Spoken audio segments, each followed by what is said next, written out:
Good evening and welcome to HTV News. I am your host, Beverly Mwende. In the headlines, Housing Finance holds its annual general meeting.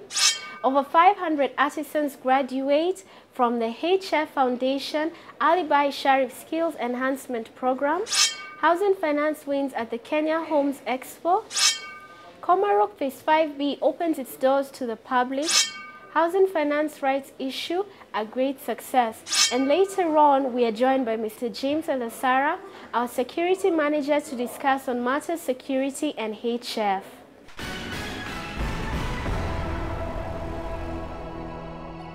Housing Finance held its annual general meeting on the 24th of April 2015 at KICC. The meeting was attended by hundreds of shareholders eager to receive a briefing on the new phase the company was going into. The shareholders informed the board and management of Housing Finance that they were pleased with the progress the company had made so far and were expectant for greater returns on their investment. Our reporter Dan Juki was on site and has filed the following report. Good evening, everybody, and welcome to the Kenyatta International Conference Center at the just concluded annual general meeting of the Housing Finance Company.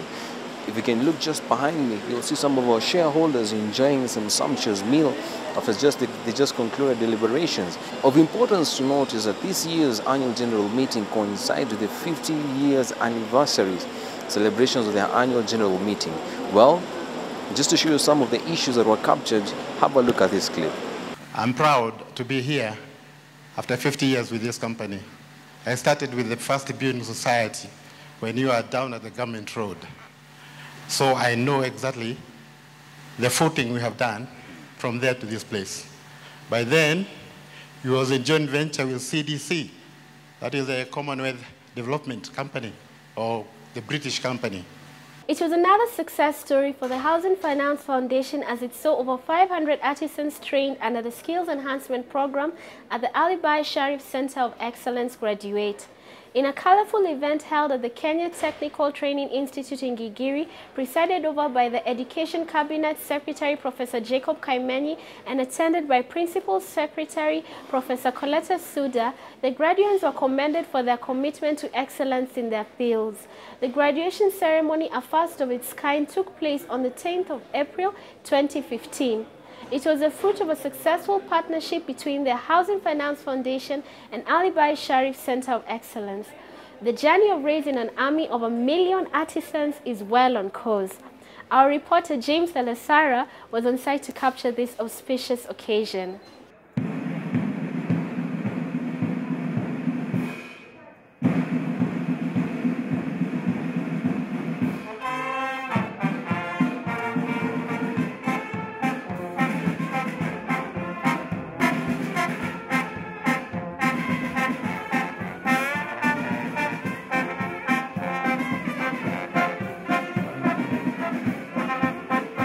Today, Friday the 10th of April 2015, we witnessed the first graduation ceremony of an army of 1 million artisans at the KTCC grounds.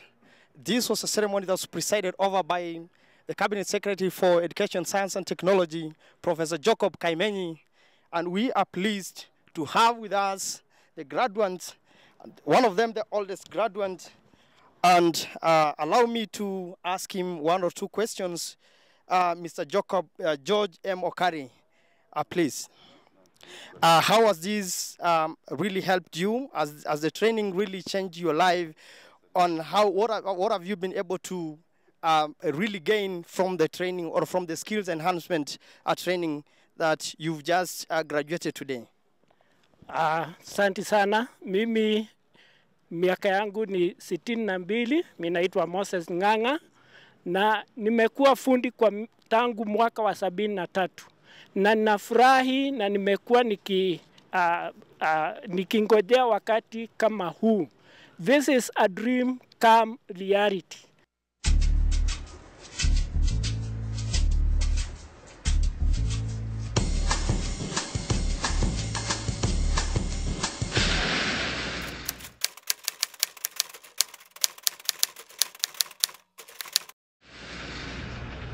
Whoa, that's not good.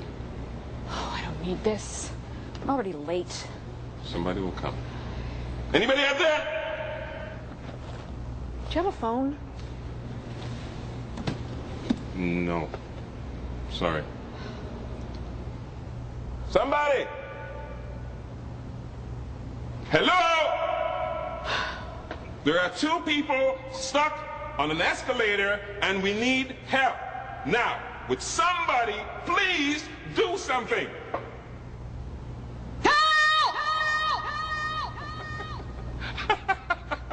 I don't believe this. You gotta be kidding me. I'm gonna cry. Well, there's not enough left to do, is there? Welcome back. Housing Finance scooped yet another award at the Kenya Homes Expo at KICC. HF was the winner in the Banks and Mortgage Financial category. The expo, which took place on 16th to 19th of April 2015, is the largest expo in Eastern and Central Africa. Congratulations, Housing Finance. You can talk the guy, go banging on his door. You can throw your hands up, you can beat the clock. Yeah. You can move a mountain, you can break rocks. You can be a master, don't wait for luck. Dedicate yourself and you can find yourself. Standing in the Hall of Fame. The Housing Finance Group subsidiary, Kenya Building Society, opened the doors of one of its premium projects, Komarok Phase 5B, to the public in an open day held on Saturday, 26th of April 2015. The open day saw many potential and current customers visit the project to view the show house and engage with the mortgage and property experts on site. I can lift you up. I can show you what you want to see and take you where you want to be. You could be my luck. Even if the sky is falling down, I know that we'll be safe and sound. We're safe and sound. KBS is celebrating the successful completion of Precious Gardens, one of its joint ventures. We caught up with the KBS Executive Director and his team to give us more insights on the project. Since the revival of Kenya Building Society in 2012, we've since signed two joint ventures. One is the Kahawa Downs, which is 220 units along Thika Road. Very successful. All the units are fully sold and the demand is very high. There's a huge waiting list, and we do hope that we'll finish this project in by December this year. Yeah, then the other project that we signed is the Precious Heights joint venture, 165 units under Phase 1, and I'm glad to say that this is complete and people are actually moving in now. I can show you what you want to see and take you where you want to be. You could be my luck. Even if the sky is falling down, I know that we'll be safe. This is part of our growth strategy, and as you realize, we were active in the property market, but we are looking for other developers, to champion property supply. So we would support them through project finance. But then what we realized is that some of these developers, do not want to venture into affordable housing. And therefore the supply for affordable housing remained depressed. And the only way that we could do this is to come in, bring our muscle and start doing scale developments, bring efficiencies in property development, and then lower the prices of housing in this market. What we're standing on right now is approximately 5 acres of land, and we managed to put in, on the first phase of this project, 165 units, of which there are about 24 one-bedroom units and a mix of 2- and 3-bedroom units. We managed to sell off the whole project by September 2014. There was a lot of interest.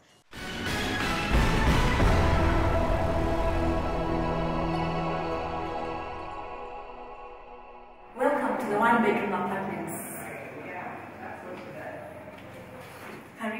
When we broke ground in 2013, I was very, very scared. The environment, according to me, didn't seem that would come out with something so spectacular.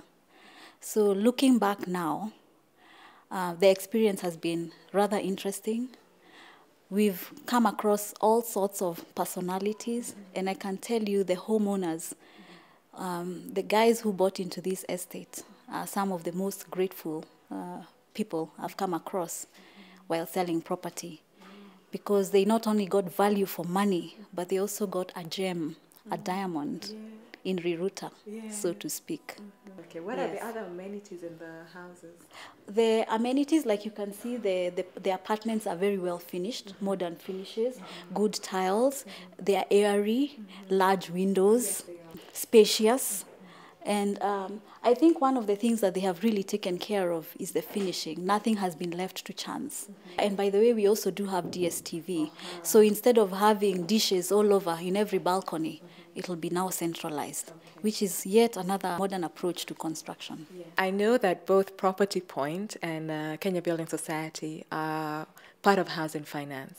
But now, when you sell the projects for KBS, do they pay you? Do they pay you anything? Yes, of course they pay us, and in fact they're one of the better paying developers, and they are constantly giving us support and encouragement where sales are concerned, and it's no wonder that we have done beautifully in terms of the sales of all their projects, because they give us 100% support. And I'm sure my team members, the four wonderful ladies that I work with, can attest to the same, that we get a lot of support, hence we are able to support them back by selling with joy. Precious Gardens marks the first joint venture that this institution has done with landowners, and also started off the journey of where part of our development plans through KBS will be to work with various landowners across the country on a joint venture basis to create affordable housing. So I'm very, very pleased and congratulate all those who are involved in getting us to this stage. I look forward to the groundbreaking for Precious Gardens Phase 2 that will be happening very soon. And also to inform you that we have another 8 projects lined up, 7 of which are joint ventures, and 1 being our own in terms of Comrock Phase 5C, that will be breaking ground over the next 3 quarters. Congratulations to the KBS team on the completion of yet another project. We'll be right back after the short break. Let's go.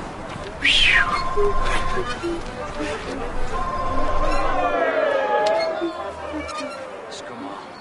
No, I've plans with her. I'm sorry, but that's the deal.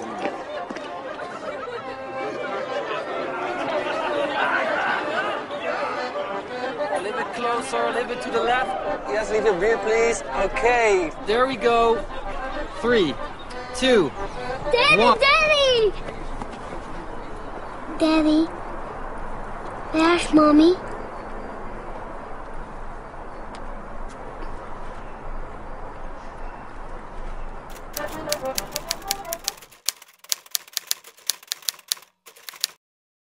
On to other news. The 15th April 2015 saw the listing of an additional 116 million housing finance ordinary shares on the Nairobi Securities Exchange. This came after the conclusion of a highly successful rights issue that saw the housing finance raise 3.5 billion Kenya shillings at the stock exchange. These funds will provide the capital required to support the company's growth strategy as well as its subsidiaries. The rights issue, which was oversubscribed by 257%, is the second rights issue by Housing Finance. Speaking at the bell-ringing ceremony held at the NSC, HF Chairman Mr. Steve Mainda noted that the successful rights issue was a true testament to the shareholder confidence and belief in our vision. Trading can begin in a traditional way.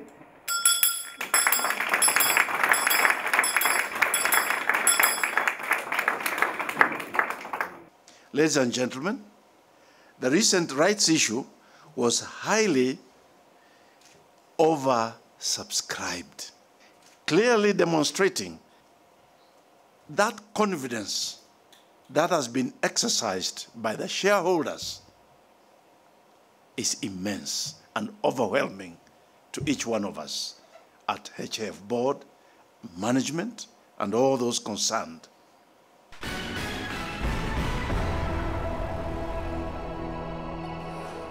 Welcome back. On this edition of HTV News, we're pleased to be joined by our own security manager, Mr. James Lalasara. Welcome, Mr. James. Thank you so Karibu much. sana. Pleased to join you. Yeah, so what do you do? What exactly are the roles of the security manager? Prior to joining Housing Finance, I was working with Chase Bank as a senior fraud investigations officer. Yes. And prior to that, again, I had a background with the law enforcement agencies where I was working as a crime investigator attached to diplomatic police unit. I'm pleased to join the Housing Finance family. And among the key functions that we carry out in the security department basically is to sensitize our colleagues on fraud management and fraud detection through the quarterly fraud management trainings that we usually carry out across our branches. Over and above that, we are the liaison person between the management and the law enforcement agencies and the wider intelligence community. We also have a supervisory role over the contracted guards across our branches, and over and above that again, and more importantly, is to ensure the safety of the bank assets and the safety of our employees. That is the broad function of the security department. Which team do you support in the English Premier League? Oh yes, I am a Manchester United fan. Okay, there you have it, Manu. In the you got one more here. Oh sure. Though we're almost closing on the season. We've lost our game with Everton, and again I know we should be able to finish in top 4. Hopefully, let's see how that goes. Thank you very much for joining us. We wish you all the best. And as HF, we're here to support you in all ways. Thank you so much. And with that, it's a wrap. I'm Beverly Mwende. Enjoy your weekend.